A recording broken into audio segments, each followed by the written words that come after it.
Hello and welcome. This is the last video in this free mini-series. Hopefully you have the PDF and so you can follow along with these chord shapes that we've been doing. Now if you need to review, go back and look at some of the other videos that might help you. Now we showed these shapes, the E shape, and we did the C shape, and then we did the A shape. And you know what the inversions are and what have you. And then we did the boogie pattern on those, right? So like the shuffle rhythm. And I'm going to do this. I'm going to do a 12-bar shuffle rhythm and in G, and I'm going to mix and match. That's the whole gist of this video today. Is that I want to use every position of G, right? Here's the E shape, here's the C shape, the A shape, right? Back up to the E shape. Now the idea is that do the same thing with the C chord, right? Right? Same thing. The D chord as well. And so now you can just kind of go up and down. Now I'm going to do an example here a little bit later, and I'm going to try to use, whatever makes sense. Some of the things to think about, if we're, we start out in G, maybe you want to start low, and go a little higher. Here's some ideas, like for example, up here, the A shape, for the G chord, right? Then when you're ready to change, let's descend, right? Now we're going to go to the turnaround to the D chord. So let's do the G right here, okay?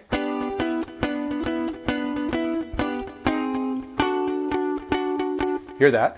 So what I'm doing, I'm using the positions of the chord shapes to make ascending and descending, to the next chord, right, or to the next chord change. And so the idea here is that you can play with this and come up with some pretty cool things, okay? Now, in the demonstration here, I'm going to do here in a little bit, I want to show you some things about soloing ideas as well first.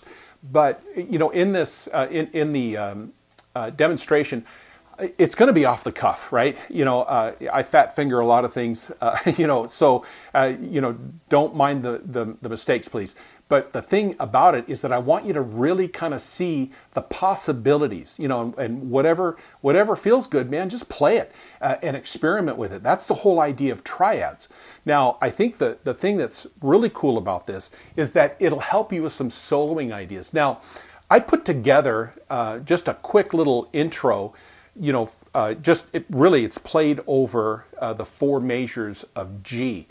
And I'm going to explain what I do, because you can also use this when you play chords. In fact, in the demonstration, I'll try to put some of that in there. What am I talking about? Okay, let's do this.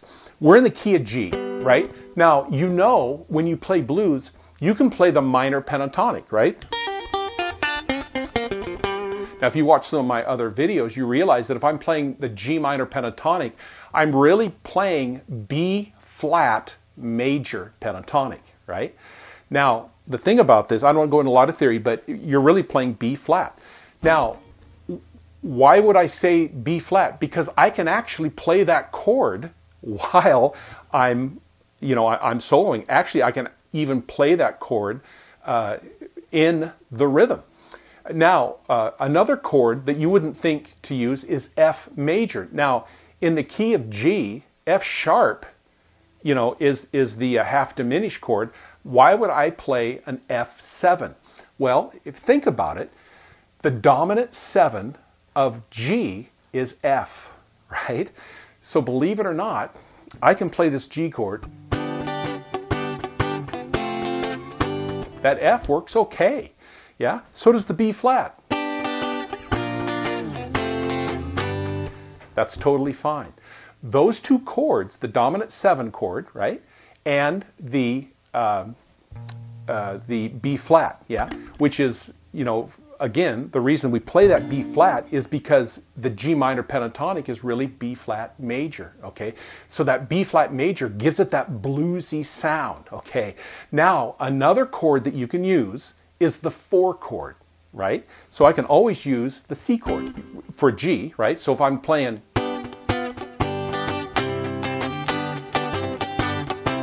I can always use the 4 chord. Okay, now I have the B flat, I have the F, and I have the C.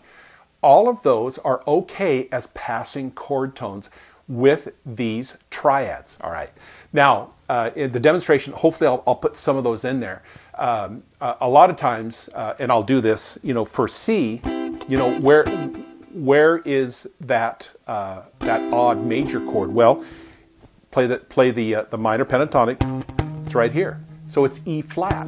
So I can play C or E flat. And so what if I do the turnaround and I'm playing, let's see where my, so I'm going to go,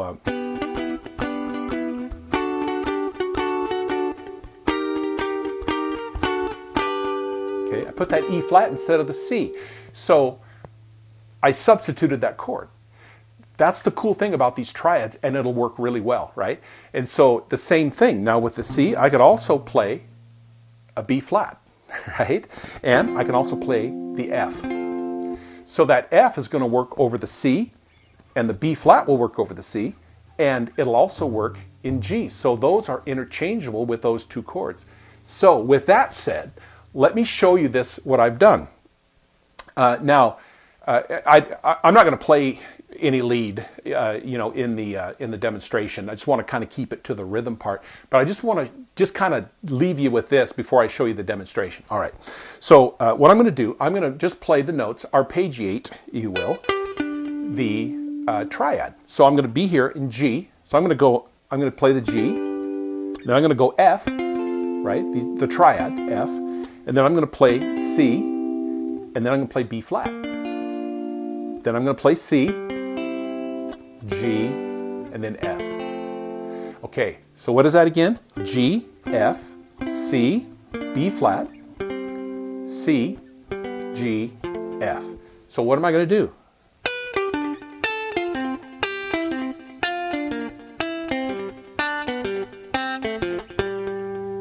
Okay, that takes up the four majors of G. So it's kind of a good little place to start, and it'll give you some soloing ideas to play over, the G chord.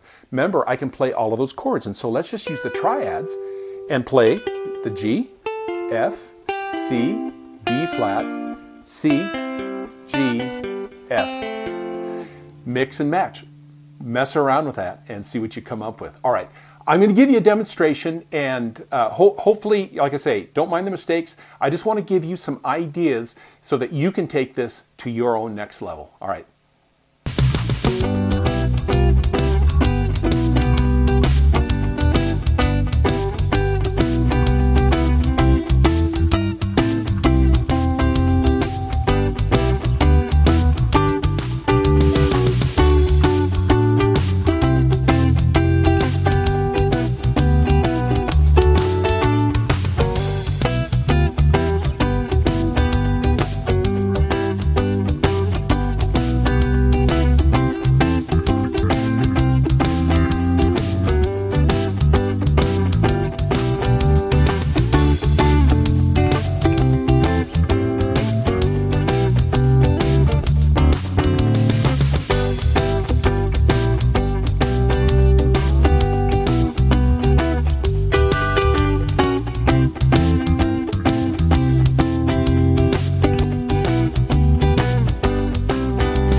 All right, hey, thanks for watching. If you haven't got the PDF, go ahead and download that. Follow along. Stay tuned. I've got some other things coming out for you. All right, until next time, happy practice.